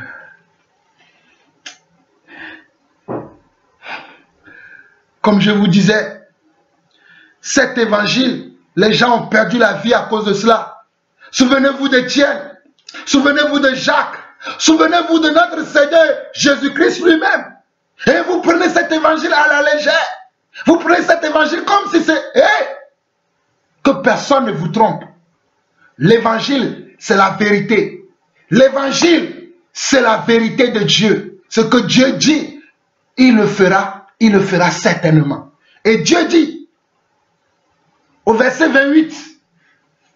Je peux repartir à partir du verset 26 de Romains chapitre 1, il dit, c'est pourquoi Dieu les a livrés à des passions infâmes, car leurs femmes ont changé l'usage naturel en celui qui est contre nature, et de même les hommes, abandonnant l'usage naturel de la femme, se sont enflammés dans les désirs les uns pour les autres, commettant homme avec homme des choses infâmes et recevant en eux-mêmes le salaire que méritait leur égarement. Comme ils ne se sont pas souciés de connaître Dieu, Dieu les a livrés à leur sens réprouvé pour commettre des choses indignes. Regardez, vous allez voir que ces gens-là qui vous prêtent cet évangile de le salut, une fois que tu as le salut, tu as confessé le Seigneur Jésus, tu as accepté le Seigneur Jésus, comme si le Seigneur Jésus était un médicament. Comme si le Seigneur Jésus était une chose vulgaire comme ça. Hey! Vous ne savez pas de quoi vous parlez. Que le Seigneur vous pardonne. Vous ne savez pas de quoi vous parlez. Le Seigneur Jésus, la majesté de notre Dieu, le roi des rois, le Seigneur des seigneurs. Hey! On ne se moque pas de Dieu. Ce qu'un homme aura semé, il la moissonnera. Comme ils ne se sont pas souciés de connaître Dieu, Dieu les a livrés à leur sens réprouvé pour commettre des choses indignes, étant remplis de toute espèce d'injustice, de méchanceté, de cupidité, de malice, plein d'envie, de meurtre, de querelle, de ruse, de malignité, rapporteurs, médisants, impies, arrogants, hautains, fanfarons, ingénieux au mal, rebelles à leurs parents, dépourvus d'intelligence, de loyauté, d'affection naturelle, de miséricorde. Regardez, regardez ce que Dieu dit. Si vous voyez ces hommes qui prêchent cet évangile-là aujourd'hui, et ces frères et sœurs qui aiment cet évangile ou qui veulent vivre selon ce genre d'évangile, ce sont des gens qui sont comment? Qui sont remplis de toute espèce d'injustice. Ce sont des gens qui sont cupides. Ce sont des gens qui sont remplis de malice. Ce sont des gens qui sont remplis d'envie, d'orgueil, de ruse, de querelle, de meurtre dans leur cœur. Ce sont des meurtriers et des meurtrières. Ce sont des gens qui sont remplis de médisance. Ce sont des gens qui sont remplis d'arrogance. Ce sont des fanfarons. Et ce sont des gens qui sont comment? Qui sont ingénieux au mal. Le mal ne leur cause aucun problème. Ils sont même contents quand ils font le mal. Quand ils font le mal, c'est là où ils sont contents. C'est là où ils se rassadient. C'est là où ils sont dans la joie. Ils aiment faire le mal. Le mal est comment? Est leur adrénaline. Le mal est leur comment? Est leur est le but de leur vie. Quand ils ne font pas le mal, ils ne sont pas contents. Ils sont faciles à faire le mal, à aimer le mal et à prétendre que le mal, c'est ce qui est bien. Voilà, verset 32. Et bien qu'ils connaissent le jugement de Dieu. Regardez, Paul parle de quelque chose de très important. Il dit, et bien qu'ils connaissent le jugement de Dieu. Ces gens qui parlent comme ça, ils connaissent eux-mêmes le jugement de Dieu. Ce n'est pas qu'ils soient ignorants du jugement de Dieu. Ils connaissent le jugement de Dieu. Ils savent ce qui les attend ou ce qui les attend. Et bien qu'ils connaissent le jugement de Dieu, déclarant dignes de mort ceux qui commettent de telles choses, regardez, ils déclarent dignes que ceux qui commettent de telles choses méritent la mort. Mais regardez, il dit, et bien qu'ils connaissent le jugement de Dieu, déclarant dignes de mort ceux qui commettent de telles choses, non seulement ils les font, mais encore ils approuvent ceux qui les font. Regardez, non seulement ces prédicateurs, eux-mêmes, dans leur prêche, dans leur prédication, ils vont dire que ce sont les païens qui sont comme ça, qui vont aller en enfer, qui vont mourir, qui vont subir la colère et le jugement de Dieu. Mais que vous vous n'allez pas subir la colère et le jugement de Dieu parce que vous avez accepté le Seigneur. Hey, accepter le Seigneur veut dire que tu dois changer de caractère, tu dois changer de comportement, tu dois changer ta manière de vivre, tu dois changer dans ta mentalité, tu dois changer dans ton cœur, tu dois changer dans ton attitude, dans ton style de vie, tout doit changer. Paul a changé après sa conversion. Pierre, Jean, Jacques et les apôtres ont changé après leur conversion. Ils n'avaient pas le même style de vie. Ils n'avaient pas le même style de vie après leur conversion. Après leur profession de foi, ils n'étaient plus pareils. Ils étaient différents. Je dis bien, Paul, Jacques, Jean, Philippe, Thomas et tous les autres apôtres n'étaient plus la même personne après leur conversion. Toi, tu es toujours le fornicateur, tu es toujours l'arrogant, tu es toujours le bandit, tu es toujours comment? L'envieur ou l'envieuse, la jalouse, le jaloux, le fanfaron, le blasphémateur. Et on te dit, t'inquiète pas, Jésus t'a sauvé, tu iras au ciel. Ok, crois ces gens-là, tu verras si tu iras au ciel. Crois, parce qu'il est écrit, regardez, verset 32, et bien qu'ils connaissent le jugement de Dieu, déclarant dignes de mort ceux qui commettent de telles choses, non seulement ils les font, mais encore ils approuvent ceux qui les font. Nous allons aller rapidement au chapitre 2, et Paul va préciser sa pensée, que vous ne comprenez pas, et que vous prétendez que Paul dit, oh, tu es sauvé, tu es parmi les saints, tu peux vivre comme tu veux, tu iras au paradis. Ah bon? Le paradis, ce n'est pas pour les impropres. Ce n'est pas pour les saligots. Le paradis, c'est pour les personnes qui sont propres. C'est pour les personnes qui se sanctifient, qui se purifient, qui marchent dans une vie de comment? Digne de la foi. Si tu ne marches pas dans une vie digne de la foi, le paradis n'est pas pour toi. Le paradis, c'est la demeure de Dieu. Oui, le paradis, c'est la demeure de Dieu. Le paradis, c'est la demeure de Dieu. Oh, le paradis, c'est la demeure de Dieu. Le paradis, c'est la demeure de Dieu. On n'a pas le temps. On avance. Verset chapitre 2 de Romains. Ô homme, qui es-tu toi? Toi qui juges. Tu es donc inexcusable, car en jugeant les autres, tu te condamnes toi-même, puisque toi qui juges, tu fais les mêmes choses.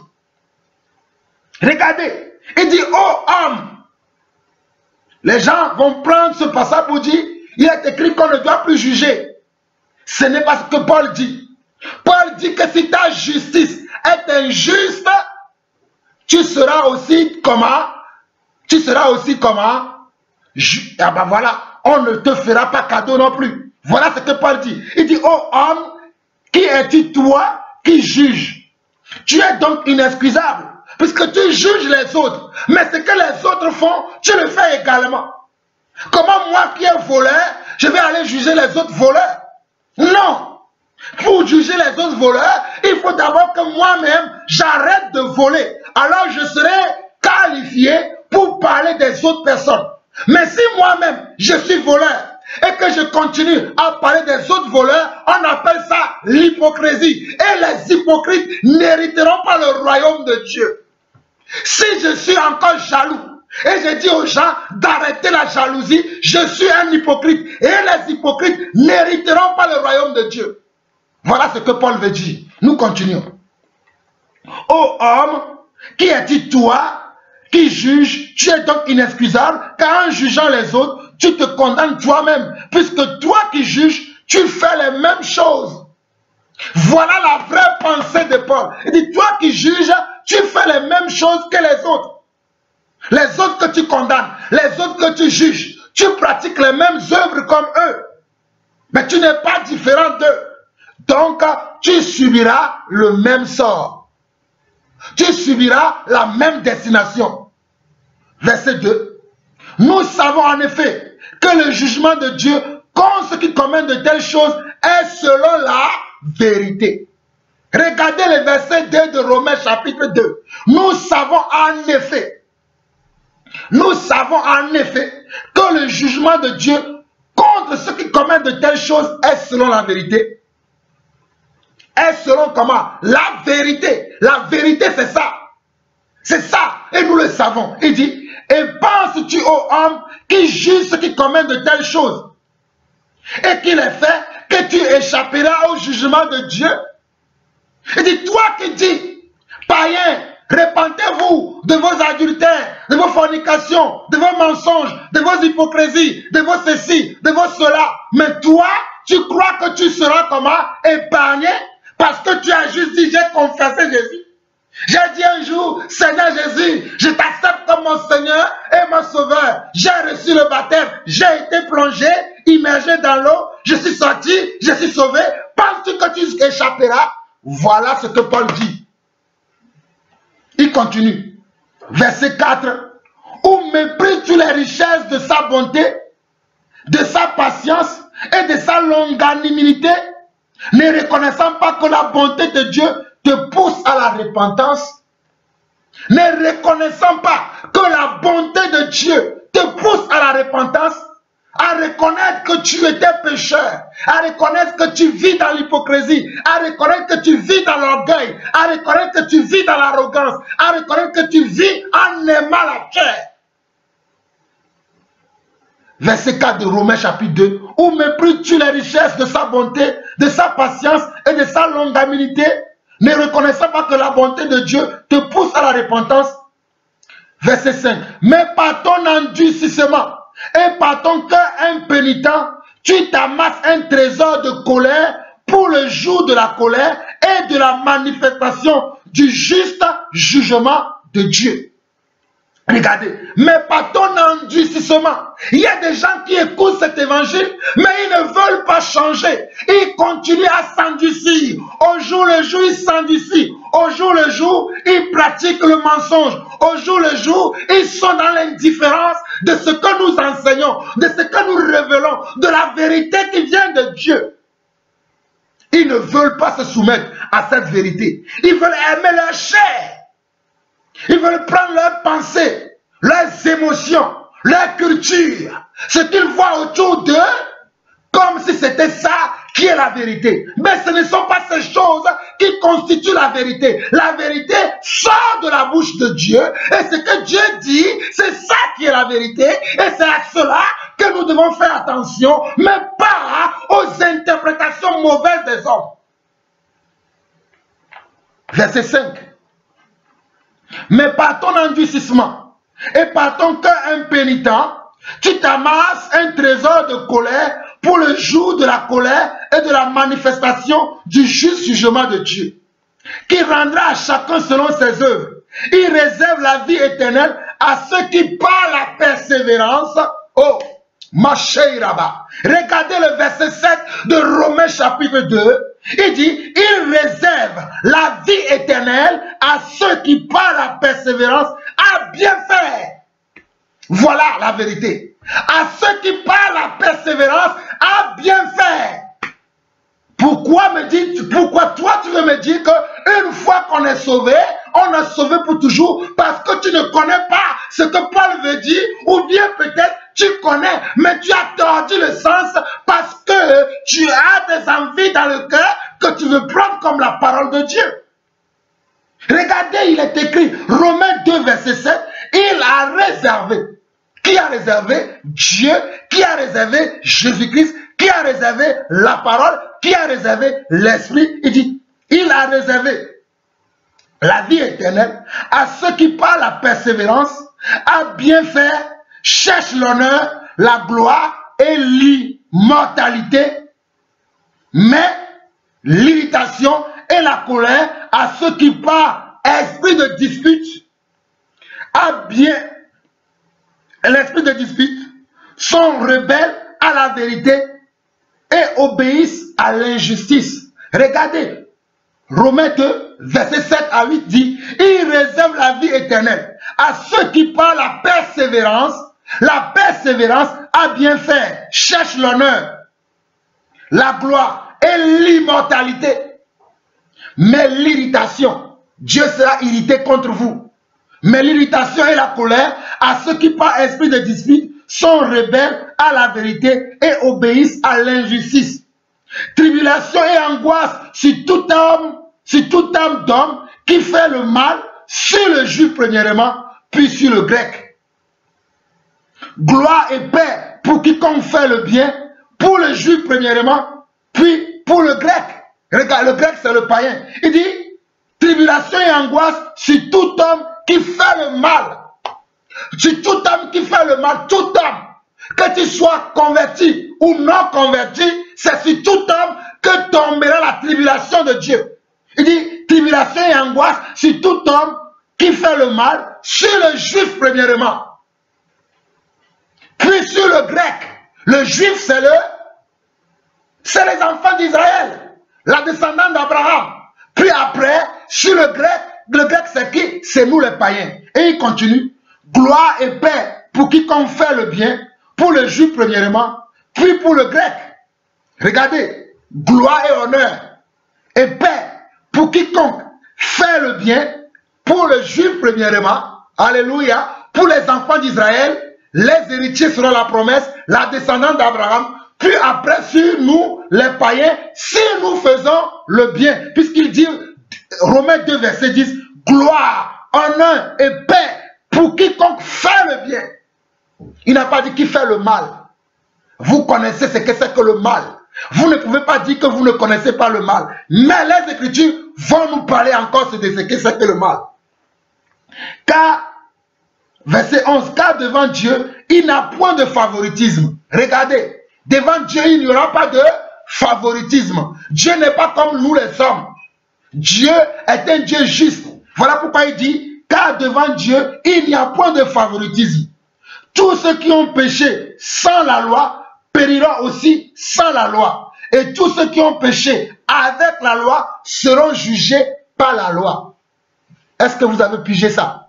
Regardez, Romains 2, verset 11 au verset 12 dit, car devant Dieu, il n'y a point de favoritisme. Dieu ne va pas nous favoriser parce que nous sommes païens.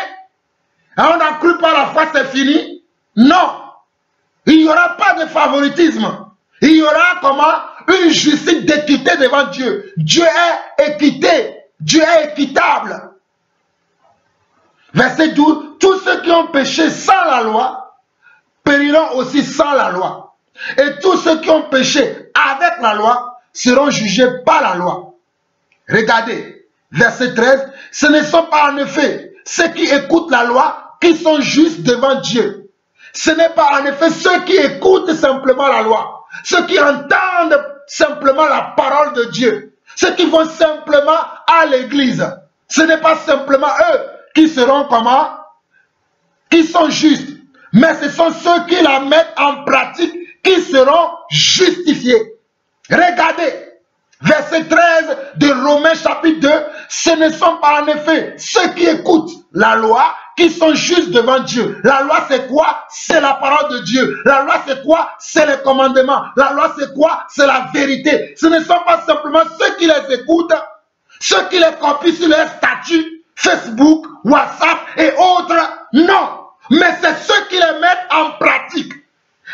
Voilà, la pratique, c'est les conséquences de notre foi. La pratique, ce sont les conséquences. Et c'est ce que nous parlons, c'est ce que nous enseignons. Quelle est la conséquence de ta foi? Qu'est-ce que la foi produit chez toi? Si ça produit simplement d'écrire des versets sur ton statut WhatsApp, sur ton statut Facebook, sur les murs de ta maison, mais que tu ne le mets pas en pratique, tu iras périr en enfer. Détrompe-toi, que personne ne te trompe. Tu iras périr en enfer. Et moi, je vais croire à l'écriture que de croire vos prédicateurs populaires de nos jours. Je vais croire à ce qui est écrit. Car ce qui est écrit, c'est ça la vérité. Verset 14. Quand les païens, regardez la pensée de Paul. Quand les païens qui n'ont point la loi font naturellement ce que prescrit la loi. Et ils sont eux qui n'ont point la loi, une loi pour eux-mêmes. Regardez, verset 14. Quand les païens qui n'ont point la loi font naturellement ce que prescrit la loi. Ils sont eux qui n'ont point la loi, une loi pour eux-mêmes. Ils montrent que l'œuvre de la loi est écrite dans leur cœur.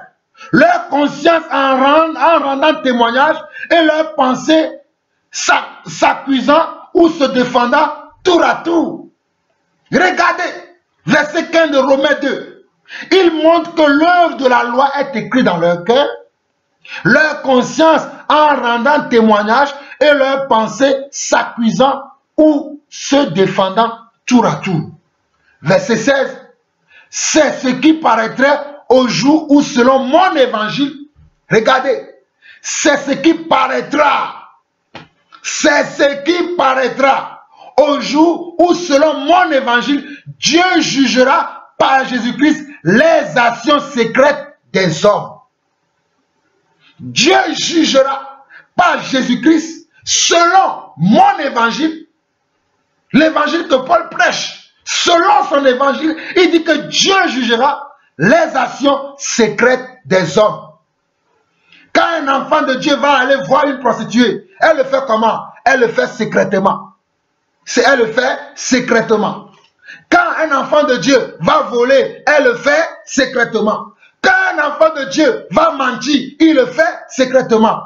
À moins que certains, ils ont tellement leur conscience maintenant morte qu'ils le font même publiquement. Oui, il y a certains comme ça. Mais la plupart d'entre nous, nous sommes des hypocrites. Nous faisons les choses en cachette et nous venons en vêtements d'apparence, en masque d'apparence, comme si nous sommes les hommes les plus purs de ce monde, mais nous sommes des... On ne se moque pas de Dieu. Ce qu'un homme aura semé, il la moissonnera. Je vous préviens encore. On ne se moque pas de Dieu. Nous continuons. Regardez, verset 17 jusqu'à la fin. Paul précise sa pensée. Vous qui ne comprenez pas la pensée de Paul et qui dites que dans Romains, Paul a dit, oh, une fois que nous sommes sauvés pour toujours. Que Paul a dit, nous sommes sauvés par grâce, par le moyen de la foi, et c'est fini. Les œuvres ne sont plus importantes. Regardez ce que Paul dit. Et comprenez la pensée de Paul. Ne prétendez pas à ce que Paul n'a pas dit en racontant vos bobards, en racontant vos âneries, en racontant les choses qui n'ont rien à voir avec la pensée de Paul. Verset 17 de Romains chapitre 2. Toi qui te donnes le nom de juif, qui te repose sur la loi, qui te glorifie de Dieu, qui connaît sa volonté, qui apprécie la différence des choses étant instruit par la loi. Toi qui te flattes d'être le conducteur des aveugles, la lumière de ceux qui sont dans les ténèbres, le docteur des insensés, le maître des ignorants, parce que tu es dans la loi, parce que tu as dans la loi la règle de la science et de la vérité. Toi donc qui enseignes les autres, tu ne t'enseignes pas toi-même. Regardez, verset 21 dit, toi donc qui enseignes les autres, tu ne t'enseignes pas toi-même. Toi qui prêches de ne pas dérober, tu dérobes. Regardez, toi qui prêches de ne pas dérober, tu dérobes. Toi qui dis de ne pas commettre d'adultère, tu commets l'adultère. Toi qui as en abomination les idoles, tu commets des sacrilèges. Toi qui te fais une gloire de la loi, tu déshonores Dieu par la transgression de la loi. Car le nom de Dieu, regardez, car le nom de Dieu est blasphémé parmi les païens à cause de vous. Comme cela est écrit, la circoncision est utile si tu mets en pratique la loi. Mais si tu transgresses la loi, ta circoncision devient incirconcision.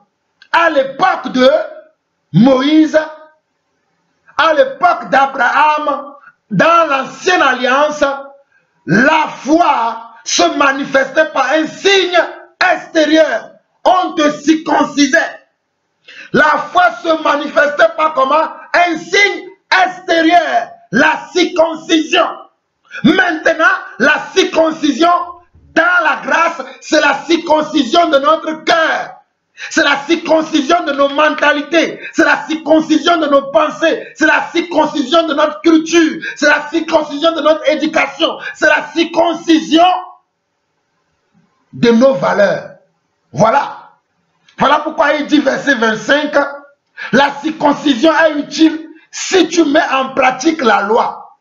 La circoncision, c'est-à-dire ta foi, est utile si cette foi a des conséquences palpables, visibles, touchables sur ta vie. Mais si elle est invisible, si elle est intouchable, elle n'est pas comment? Elle n'est pas nécessaire.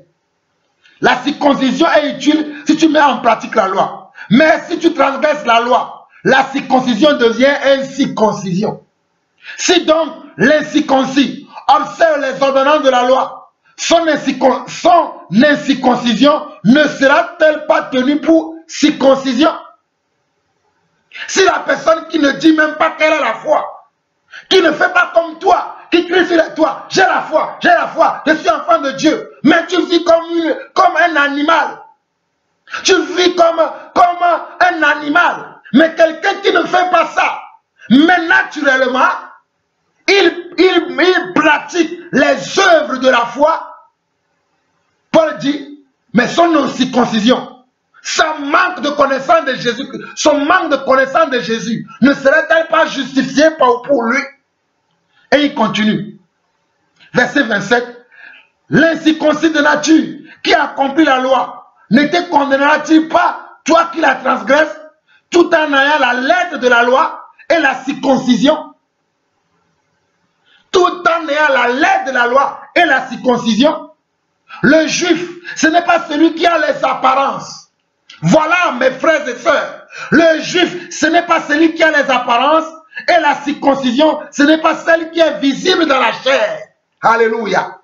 Le juif, oh alléluia, ce n'est pas celui qui a les apparences, qui va à l'église le dimanche ou le samedi ou dans la semaine, qui est tout le temps dans le temple. Je suis dans les veillées de prière, je connais tel pasteur, je connais tel apôtre, je suis ami avec tel pasteur, je suis ami avec tel prophète. Oh, nous nous connaissons bien, je connais les Écritures, mais qu'est-ce que les Écritures produisent sur ta vie?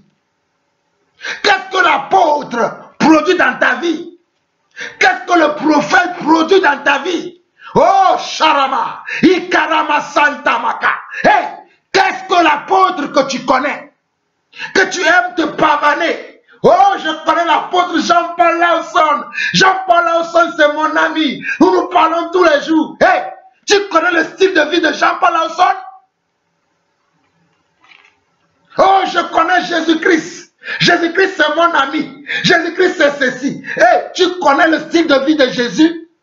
Compare-le à ton style de vie. Compare le langage de Jésus à ton langage. Compare la façon de voir, la façon de penser, la façon d'agir de Jésus à ta façon.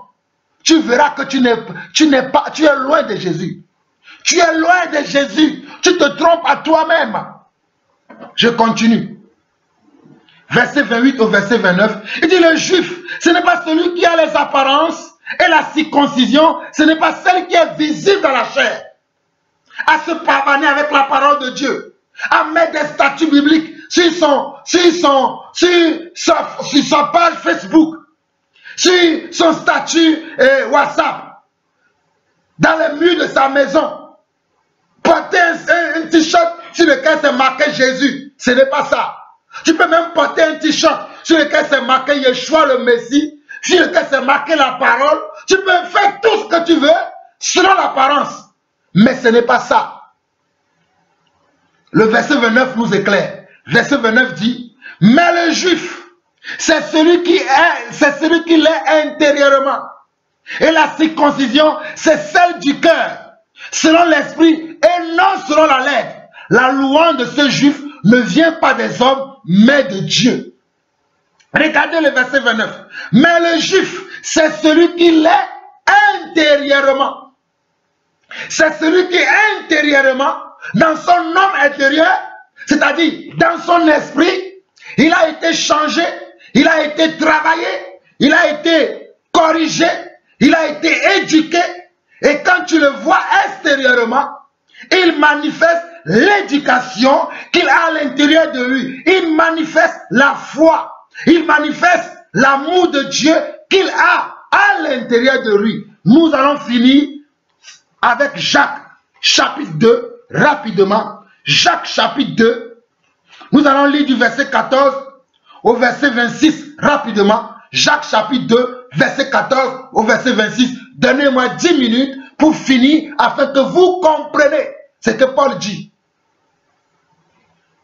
Mes frères, que sert-il à quelqu'un de dire qu'il a la foi s'il n'a pas les œuvres? Cette foi peut-elle le sauver?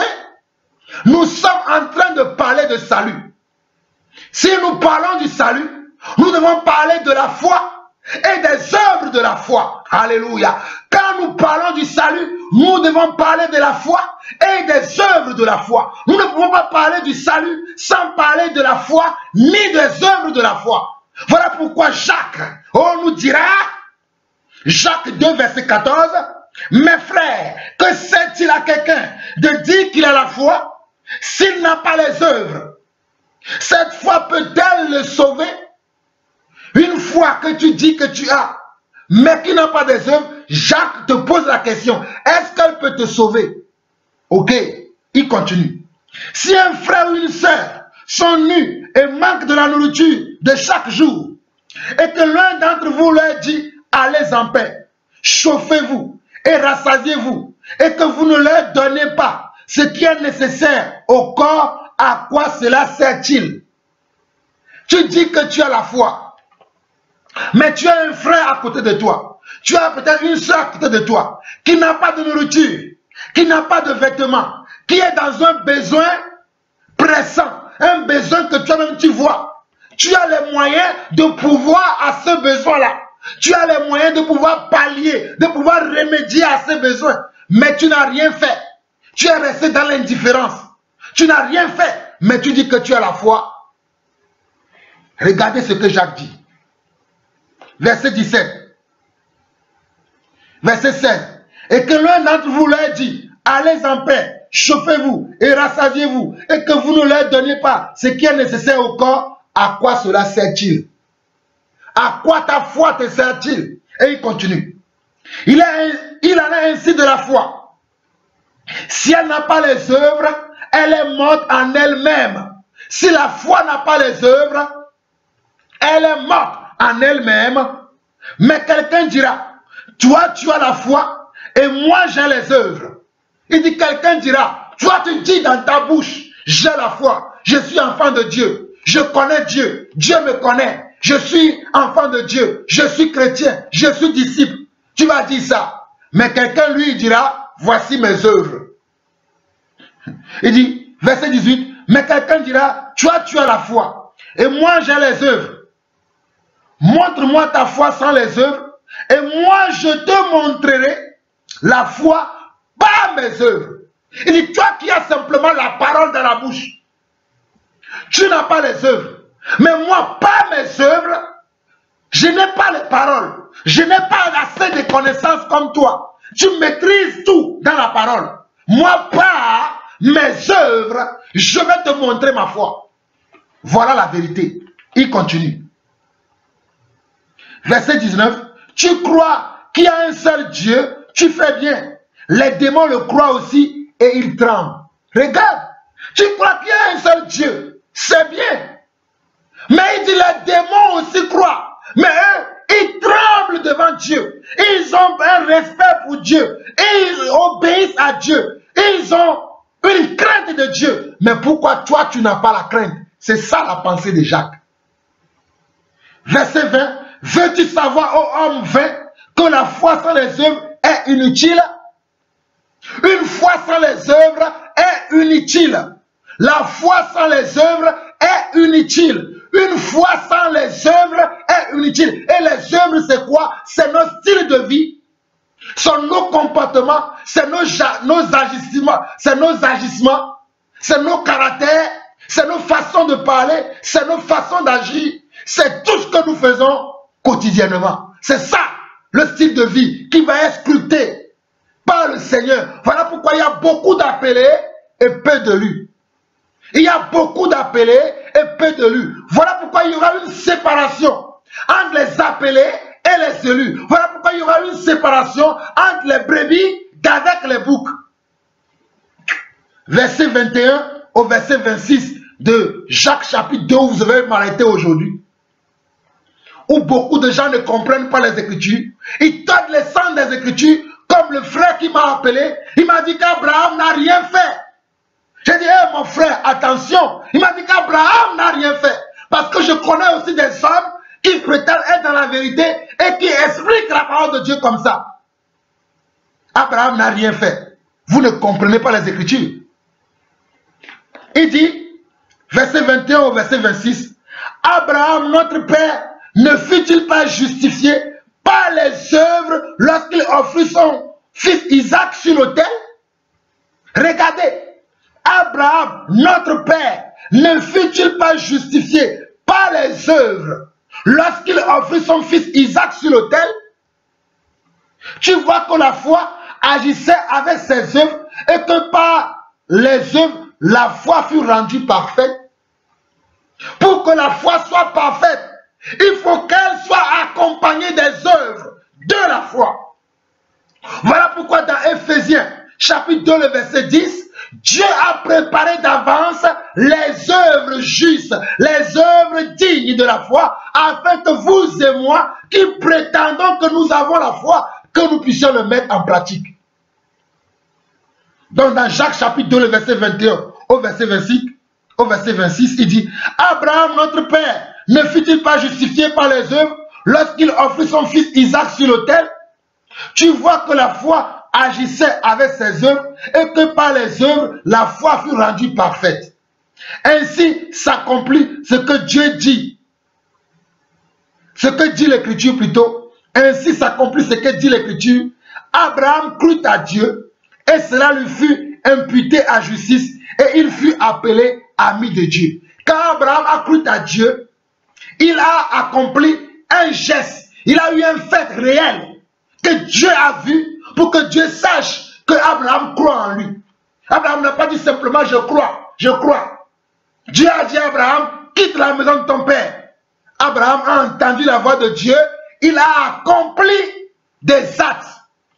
Il a accompli des actes. Il n'a pas juste resté comme ça. J'ai entendu des frères, soi-disant qui sont dans la vérité, qui disent que Noé n'a rien fait. Que Dieu a construit une arche, il a sauvé. Mais vous ne comprenez pas les Écritures. Dieu a parlé d'abord à Noé. Noé a entendu la voix de Dieu, il y a cru. Et il a mis en pratique ce que Dieu lui a dit dans la voix qu'il a entendue. N'expliquez pas n'importe comment la parole de Dieu. Soyez juste dans l'explication de la parole de Dieu. Noé a cru, je suis d'accord. Mais il a cru à quoi? Il a cru à une parole. Et la parole auquel il a cru, il a mis ça en pratique. Ce que la parole lui a révélé de faire, il l'a fait. C'est ça qui l'a sauvé. Ce n'est pas qu'il n'a rien fait. Il est assis comme ça. Le bateau, l'arche s'est fait tout seul. Et il est rentré dedans. C'est ce que Noé a fait? Non, c'est Noé qui a bâti l'arche. C'est Noé qui a bâti l'arche. C'est ça la foi. La foi te pousse à bâtir ta vie. La foi te pousse à bâtir ta famille. La foi te pousse à bâtir ce à quoi tu crois. Je ne sais pas à quelle foi vous croyez. Verset 23 au verset 26. Ainsi s'accomplit ce que Dieu dit, ce que dit l'Écriture. Abraham crut à Dieu et cela lui fut imputé à justice et il fut appelé ami de Dieu. Vous voyez que l'homme est justifié par les œuvres et non par la foi seulement. Vous voyez que l'homme, Jacques chapitre 2, le verset 24, vous voyez que l'homme est justifié par les œuvres et non par la foi seulement.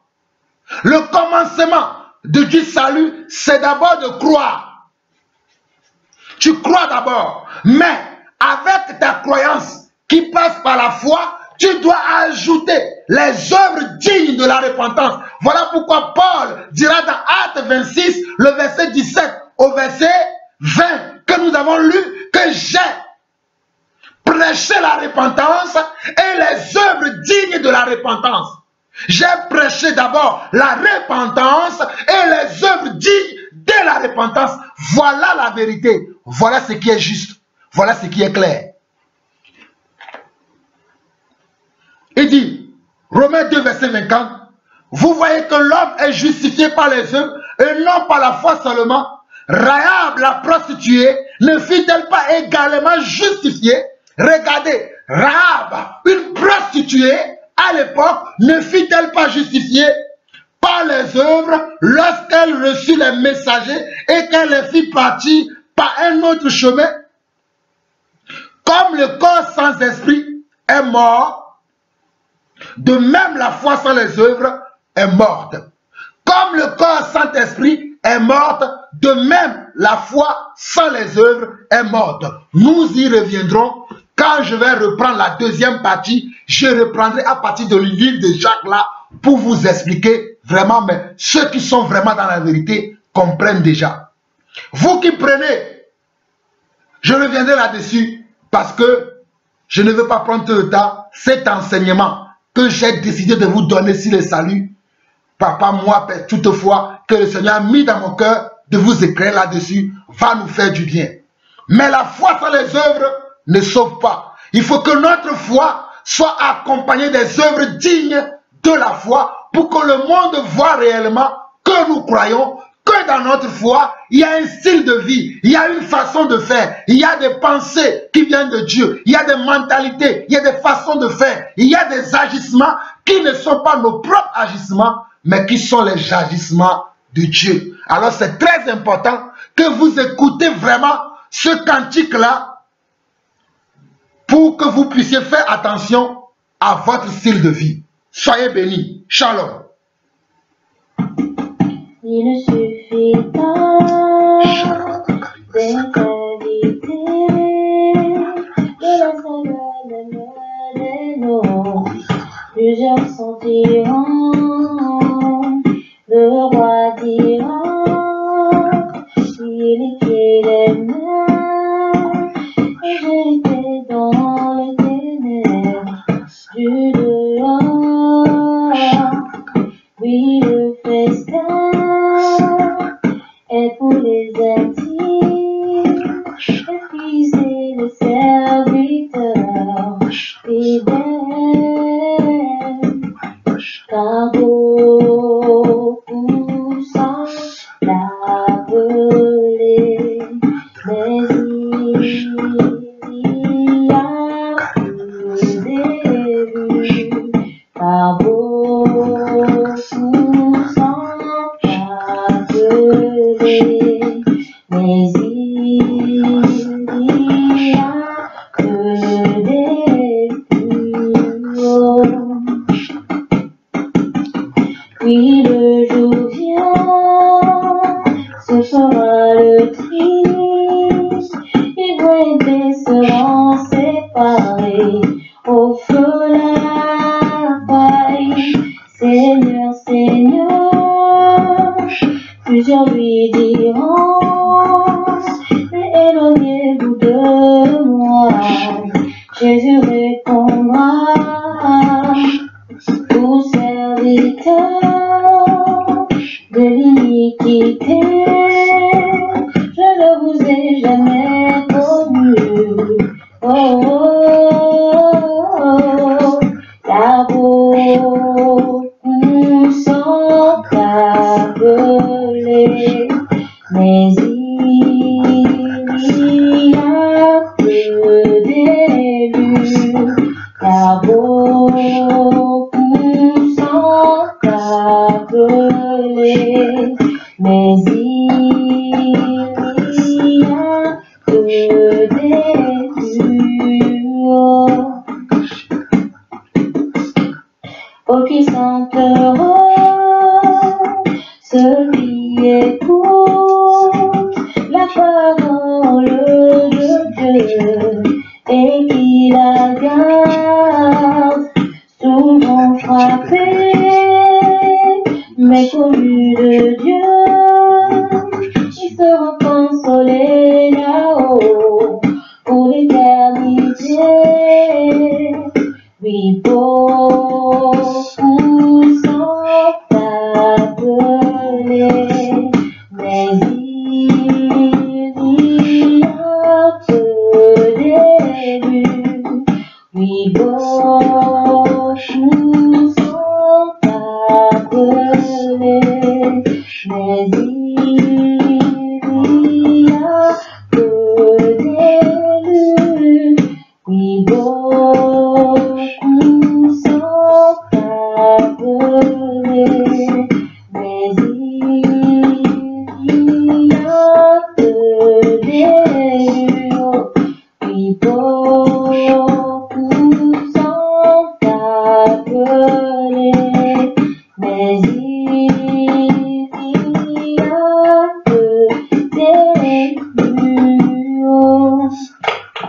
Shalom à tous. Soyez bénis. Soyez vraiment bénis. Shalom, shalom. Nous allons reprendre la deuxième partie dans la semaine et Dieu va nous éclairer. Shalom.